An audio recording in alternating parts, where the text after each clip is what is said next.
ఎప్పుడైతే రాజమౌళి మహేష్ బాబు కాంబినేషన్లో సినిమా వస్తుంది అని తెలిసిందో ఆ పాస్పోర్ట్ ఆయన లాక్కున్నట్టు ఇంకా ట్రిప్స్ అన్నీ క్యాన్సిల్, సీరియస్గా మూవీ షూట్ జరుగుతుంది అనే వార్త వైరల్ అయింది, మనం చూసాం. సో ఇప్పుడు ఫస్ట్ షెడ్యూల్ కూడా కంప్లీట్ అయిపోయింది అంటున్నారు. అసలు దీనికి సంబంధించిన అప్డేట్స్ ఏంటి?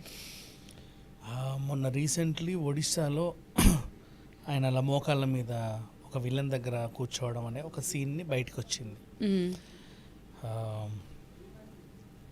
ఇప్పుడు అదేంటంటే లీక్స్ అన్నారు చాలామంది, దాన్ని క్లారిటీ ఇద్దాం. ఎక్కడైనా సరే షూటింగ్ అవుతుంది అంటే చాలామంది ఎగబడి చూడడానికి ఇష్టపడతారు. వాళ్ళకి ఏంటంటే గుర్తుగా ఫోన్లో చిత్రీకరించుకుంటారే కానీ సినిమాని ఏదో లీక్ చేద్దామని కాదు. దే ఆర్ ఇన్నోసెంట్స్ అంతే.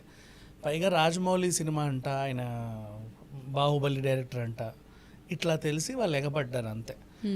అలా ఫుటేజ్ బయటకు వచ్చింది, కానీ సినిమా వాళ్ళు చాలా ఇబ్బంది పడ్డారు. అదేదో కీలకమైన సీన్ అంట దాంట్లో.